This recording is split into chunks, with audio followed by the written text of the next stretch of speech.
the sleepy town of Ashbrook, nestled between rolling hills and winding roads, there stood a forest no one dared enter after sundown, Hollow Grove, with its towering oaks and thick tangles of vines, was a place of eerie legends and unsettling whispers. Tales of spirits and dark magic were passed down through generations, each version more twisted than the last, but the most terrifying story of all was about the Forgotten Grave. Hidden deep within the forest, a grave so ancient that its origin had been erased from memory, leaving only an unmarked stone and a sense of deep, abiding sorrow. For the people of Ashbrook, the grave was more than a tale, it was a warning. They had long accepted that the forest was cursed, and that disturbing the grave would awaken something far worse than any ghost, so no one ventured into Hollow Grove, especially at night, .1, except Grace Carter. Grace had never been one to follow rules or heed warnings, growing up with the stories of Hollow Grove. She dismissed them as nonsense, designed to keep children from wandering too far. She wasn't afraid of old ghost stories or cursed graves. Instead, she was intrigued, determined to uncover the truth that everyone else had chosen to forget. One chilly evening, just as the sun dipped below the horizon, Grace made up her mind. She would find the forgotten grave, armed with a flashlight and her grandfather's ancient map of Hollow Grove. She ventured into the forest. The trees seemed to close in around her as she moved deeper, the sounds of the town quickly swallowed by the thick canopy above. The deeper she went, the colder the air grew. Her breath came in small clouds as the distant hoot of an owl echoed through the trees. The path twisted and turned, overgrown and barely visible in places. But Grace pressed on. The map was old, worn with age, but her grandfather had sworn that it led to something. He had often told her stories of his own adventures in Hollow Grove, insisting there was more to the forgotten grave than mere superstition. Still, even he had never dared to find it. Hours passed as Grace made her way through the winding trails, just as doubt began to creep into her mind.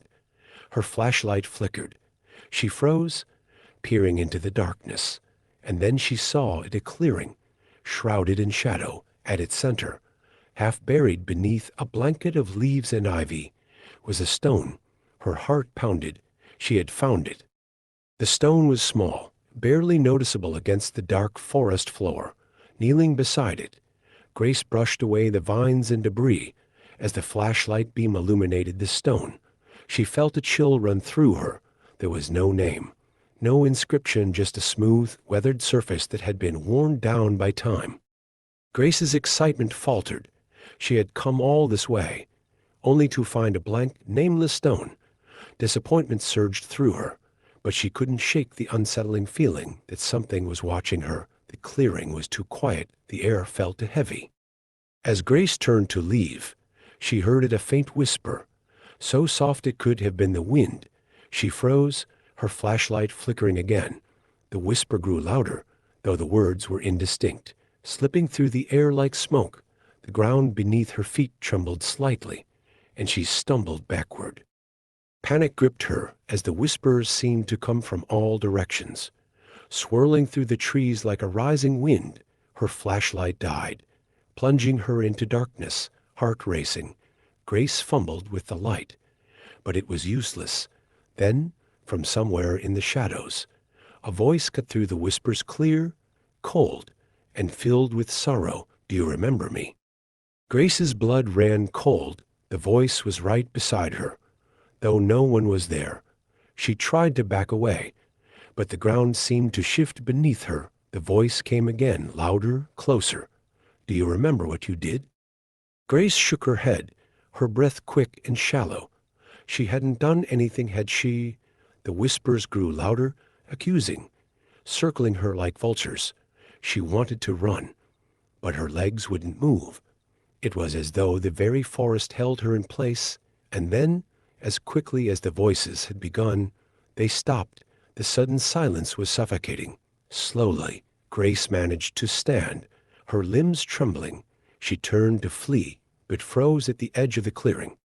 A figure stood in the shadows, a woman, her skin pale and her eyes hollow. filled with sorrow.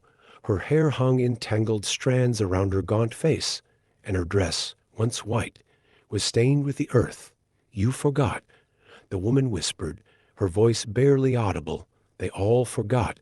Grace backed away, her heart thundering in her chest. "I don't know you," she stammered. "I've never—" "You do," the woman interrupted, stepping closer.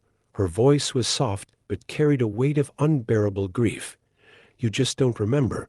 The woman's figure began to fade, dissolving into the shadows as Grace stood paralyzed in the clearing. The whispers returned, but now they were faint, distant, as if the forest itself was letting her go. Without another word, Grace turned and ran. She didn't stop until she was out of the forest and back home, her body shaking, her mind racing. But even as she slammed the door behind her, the whispers still lingered in her ears, and the woman's sorrowful eyes burned in her memory.